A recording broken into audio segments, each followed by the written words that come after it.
Hello guys, sa video na ito pag-uusapan po natin ang trending topic ngayon na nakikita ko sa Facebook ko. Nabasa ko sa newsfeed ko yung mga comment ng mga kababayan nating OFW. Siyempre, medyo malungkot at hindi magandang balita para sa kanila. Yung pagtataas ni PhilHealth ng contribution. So, ayun, kung dati 2,400, ang laki po ng itinaas. 3% na po yata siya sa total amount ng salary nyo. So, kung sumasahod daw po kayo sa example nila ng 25,000 to 60,000, nasa 21,000 po yung magiging total ng contribution nyo sa loob ng isang taon. O, diba? Siyempre, hindi mo naman pwedeng hindi bayaran si PhilHealth, lalo na pag yung paalis ka pa lang, yung magbabayad ka pa lang, diba? Kailangan bayaran mo si SSS, saka si PhilHealth, yun. Pwede naman daw siyang down payment, pwede ka mag-down ng 2,400, pero kailangan mabayaran mo sa loob ng taon na yun, yung total amount. So, diba? At may penalty pag hindi mo nabayaran siya. Diba? San ka pa? Ang laki na nga ng hinihingi nila ngayon, may penalty pa. Dapat wag na ganun PhilHealth. Dapat bonus na lang ibigay mo sa mga nakaka-complete. Huwag yung mga penalties na yan kasi diba, kawawa naman ang ating mga mahal na OFW. Pero para naman sa ating mga mahal na OFW, hindi lang naman po kayo ang tatamaan ng pagtataas ng contributions na yan. Siyempre, kasama din po dito yung mga nagtatrabaho sa Pilipinas na syempre monthly, di ba? Kitsenas katapusan.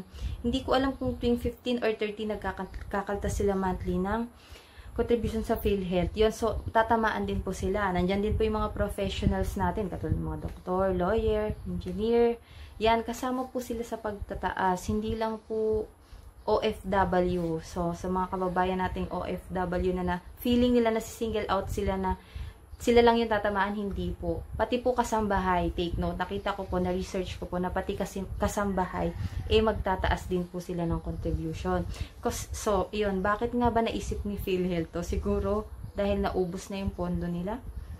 Dahil eto nga, di ba, nakakalungkot nga itong pandemic na COVID-19 na to, na ang dami na sigurong nagkasakit at naubos yung pondo nila. So, bukod nga ba sa mga contributions natin, saan nga ba kumukuha si PhilHealth ng pondo nila na ibibigay nilang tulong para sa mga Pilipino?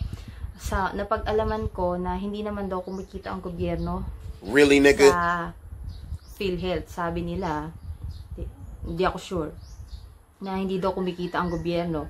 So, kumuha daw ng pondo ang PhilHealth.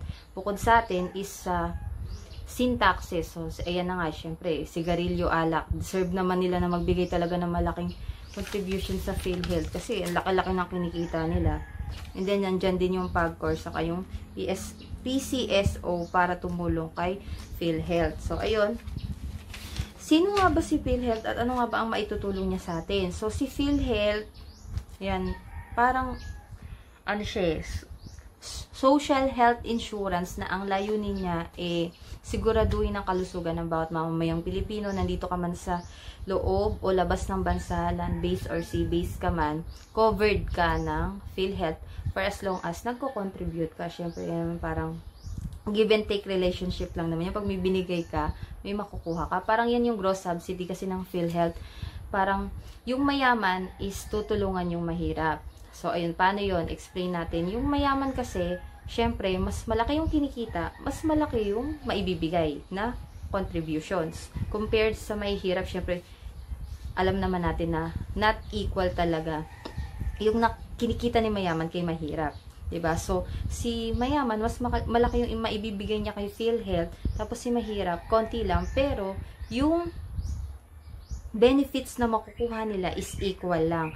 For example, nagkasakit ka, may discount ka, si mayaman may discount, si mahirap may discount. So, paano yun? Minsan nga si mayaman, mas konti pa yung nakukuha niyang benefits kasi ina-assess pa minsan niya ni PhilHealth.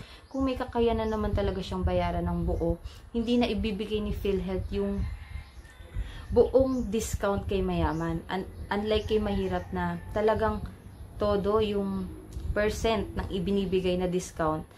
For example, sa public hospitals ka na confine, 0 na daw po yung babayaran mo. Na-experience ko po yan kasi nung nanganak ako sa public lang din naman. So, 500 lang po yung binayaran ko kasi covered siya ni PhilHealth. Pero syempre, expect nyo po pag sa public po kayo na confine or dun kayo dinala, syempre hindi siya masyadong asikaso. Alam po nating lahat na mahihirap yan. Talagang nandiyan ang susungit ng mga doktor, ang susungit ng mga nurse, na parang humingi ka lang ng dok, paano po ba yung ganyan, magtanong ka lang ng ganyan.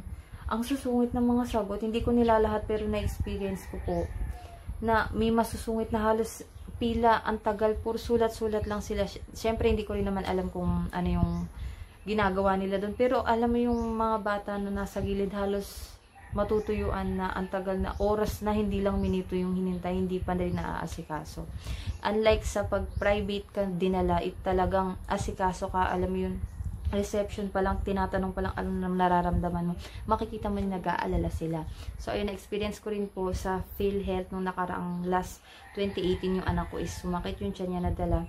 So 14,000 na lang po yung binayaran namin, na ang original bill namin is 21,000. So, diba, ang laki rin ng na-discount namin. Take note, hindi pa ako bayad nung taon na yun ng PhilHealth. So, hinabol lang. Nung mismo nandun na sa ospital yung anak ko, dun lang nagbayad ako ng 2,400. Na-discount ko is, diba, sa binayad mo, tapos, yung na-discount mo, 2,400, 14,000 yung naging bill ko. So, halos 7,000 yung na-discount ko. So, ayun, may pros and cons naman talaga na naitutulong si PhilHealth. So, ayun.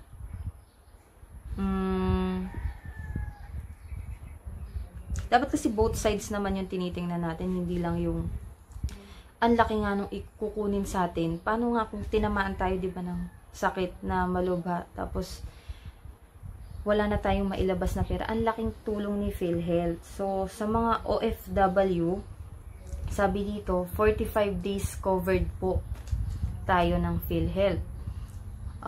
Syempre, di ba, may mga kamag-anak tayo. Hindi lang po tayo yung covered. Pati anak natin, kagaya sa akin, na covered yung anak ko. O, yung magulang nyo, covered din po siya. And then, sa OFW, 180 days po may makukuha kayo after nyo pong ma-discharge, may reimbursement po doon. So, ayun, hindi man siya agad-agad nyo nakuha. Meron po kayong 180 days na period para ma-claim nyo po yung discount nyo kay PhilHealth. So, ayun po.